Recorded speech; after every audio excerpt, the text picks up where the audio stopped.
Hi friends, welcome to యష్నాలగుంట్ల. అందరూ ఎలా ఉన్నారు?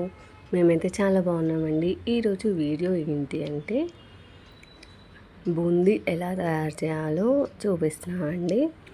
సో ఇదైతే మా మమ్మీ చేసింది.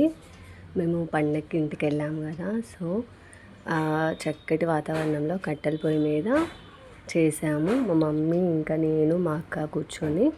సో ఇంకా మాకు మా పిల్లలు కూడా హెల్ప్ చేశారు ఏదైనా కావాలి అంటే ఇవ్వడం. సో మేము బూందీ కావాలని అడిగాము. సో మమ్మీ అయితే బూందీ ప్రిపేర్ చేసింది. దీనికి కావాల్సిన ఇంగ్రీడియంట్స్ అయితే శనగపిండి, ఇంకా కొద్దిగా బియ్యపిండి, ఇంకా చిప్స్ ఉంటాయి కదా, మొక్కజొన్న చిప్స్, అవి పల్లీలు, ఇంకా కరివేపాకు, కొంచెం సన్న మురుకులు చేసుకుంటాం కదా అవి. సో ఇవన్నీ కావాలి, కొద్దిగా అటుకులు కూడా.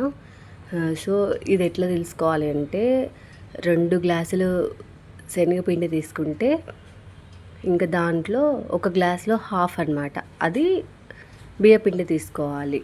ఇప్పుడు 2 కేజెస్ శనగపిండి తీసుకుంటే 1/2 కేజీ బియ్యపిండి తీసుకోవాలి. సో అట్లా తీసుకుంటే బూందీ అయితే క్రిస్పీగా వస్తుంది, చాలా టేస్టీగా వస్తుంది. మా మమ్మీ ఎప్పుడు చేసినా అట్లనే చేస్తుంది. సో నేను ఎప్పుడూ అడగలేదు ఎలా చేస్తారని చెప్పేసి. ఈసారి అయితే తెలుసుకున్నాను, ఎందుకంటే ఫ్యూచర్లో మనకు కూడా ఉపయోగపడుతుంది కదా. సో దానికోసమని తెలుసుకున్నా. ఇంకా అలాగే వీడియో కూడా తీశాను. ఎవరైనా చేయరాని వాళ్ళు ఉంటే చూసి నేర్చుకొని చేస్తారు కదా, అందుకని.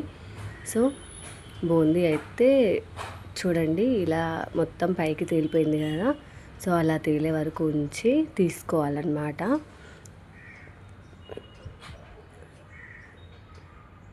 సో ఇది వేయడం అయితే ఓకే, కానీ తీసేటప్పుడు మాత్రం చాలా కష్టం అవుతుంది, ఎందుకంటే అవి చిన్నగా ఉంటాయి కదా బూందీ. అయితే అవి మొత్తం గరిటెలోకి తీసుకోవడానికే చాలాసేపు అవుతుంది. సో అందుకని ఒకరం తీయడానికి, ఒకరం బూందీ వేయడానికి కూర్చున్నాము. మళ్ళీ అందులోటి కట్టెల పొయ్యి కదా, పొగ అయితే చాలా వస్తుంది మనకు అలవాటు లేక.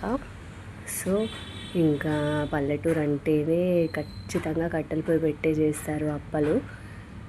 సో ఇక్కడ మనకైతేనేమో గ్యాస్ స్టవ్ మీద చేసుకుంటాము, కానీ మేమైతే పల్లెటూరులో కాబట్టి బయట మంచిగా ఓపెన్ ప్లేస్లో పెట్టుకొని చేసుకున్నాము. చూడండి బూందీ అయితే రెడీ అయిపోయింది.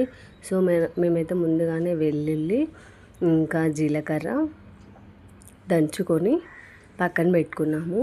సో ఇలా వేడి బూందీ తీసుకుంటాం కదా, అందులో 1 టీ స్పూన్ ఆ వెల్లుల్లి దంచింది ముద్ద ఉంటుంది కదా, అది అక్కడ వేసుకొని దానిపైన బూందీ వేసుకోవాలి. సో ఇంకా పల్లీలు కూడా వేగాయి. ఇంకా దాంతోపాటు ఇవి మొక్కజొన్న చిప్స్ ఉంటాయి కదా, ఇవి ఉంటేనే దాంట్లో అదొక టేస్ట్ అనమాట, మన బేకరీ స్టైల్ టేస్ట్ వస్తుంది. సో దానికోసమని ఇవి 1/2 కేజీ తీసుకున్నాము మేము. తీసుకున్నాం కానీ అందులో సగం మేము తినడానికే సరిపోయింది. సో చూడండి ఇవి కూడా లైట్గానే వేయించుకున్నాము.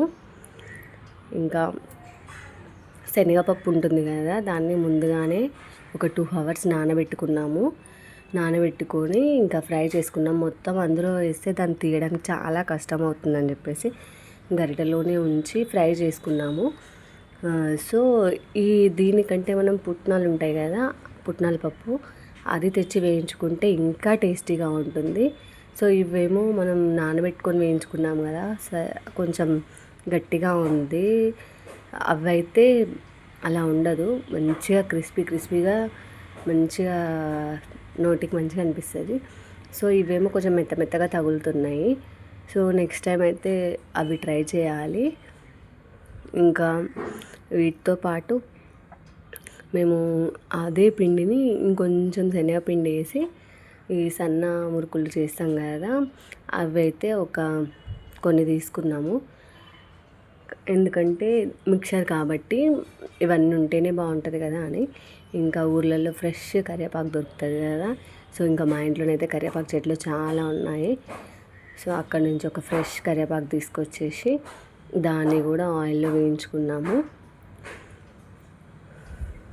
ఇంకా కరివేపాకు ఉంటే ఆ టేస్టే వేరనమాట. ఇంకా ఇందులో ఆయిల్లో ఫ్రై చేస్తే ఉత్తిది కూడా తినేయచ్చు.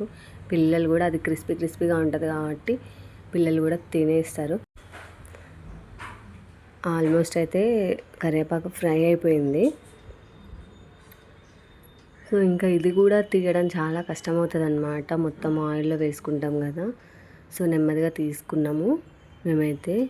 చూడండి, అన్నీ వేసిన తర్వాత కరివేపాకు ఒక్కటి వేస్తే ఎంత కలర్ఫుల్గా కనిపిస్తుందో బూందీ అయితే. సో ఇంకా వీటితో పాటు అటుకులు ఉంటాయి కదా, అవి కూడా ఫ్రై చేసి వేసుకున్నాము. సో ఫైనల్గా అయితే కారం ఇంకా ఉప్పు సరిపడినంత లైట్గానే వేసుకున్నాము, ఎక్కువగా వేసుకోలేదు. పిల్లలు కదా తినరని చెప్పేసి లైట్గానే వేసుకున్నాము. సో ఇంకా ఫైనల్గా అయితే ఇంకా మొత్తం మిక్స్ చేయాలన్నమాట. సో చూడ్డానికి అయితే చాలా కలర్ఫుల్గా బాగుంది. ఇంకా తింటే అయితే ఇంకా చాలా బాగుందన్నమాట. సో ఈవినింగ్ టైం మా పిల్లలకి స్నాక్స్కి పర్ఫెక్ట్గా సరిపోతుంది. స్కూల్కి పంపించడానికైనా మనం ఇంట్లో కూర్చొని టైంపాస్కి తినడానికైనా చాలా బాగుంటుంది. సో ఇదైతే సేమ్ బేకరీ స్టైల్లో వచ్చిందనమాట. తింటే అయితే చాలా సూపర్గా ఉంది. సో మా వీడియో మీకు ఎవరికైనా నచ్చినట్లయితే లైక్ చేయండి, షేర్ చేయండి, సబ్స్క్రైబ్ చేయడం మాత్రం అస్సలు మర్చిపోకండి. సో ఈ వీడియో మీకు నచ్చినట్లయితే మీరు కూడా ట్రై చేయండి ఒకసారి. ఇంతే పర్ఫెక్ట్గా ఇంతే క్రిస్పీగా వస్తుంది బూందీ అయితే. చూడండి, కలుపుతుంటే ఎంత బాగుంది కదా, నోరూరిపోతుంది నాకైతే. సో ఇంకా మేము కొద్దిగా కరివేపాకు పక్కన పెట్టుకున్నాము, ఎందుకంటే కలుపుతుంటే విరిగిపోతుంది కదా.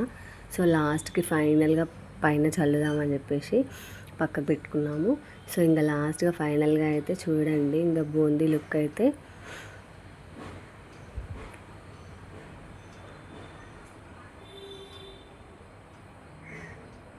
సో ఇంకా ఇప్పటి నుంచి అన్నీ నేర్చుకోవాలన్నమాట, బూందీ ఎలా ప్రిపేర్ చేయాలి అన్నీ. సో అందుకోసమని నేను వీడియో తీసి పెట్టుకున్నాను, ఫ్యూచర్లో ఉపయోగపడుతుందని చెప్పేసి. So thanks for watching our video. Bye bye, keep supporting.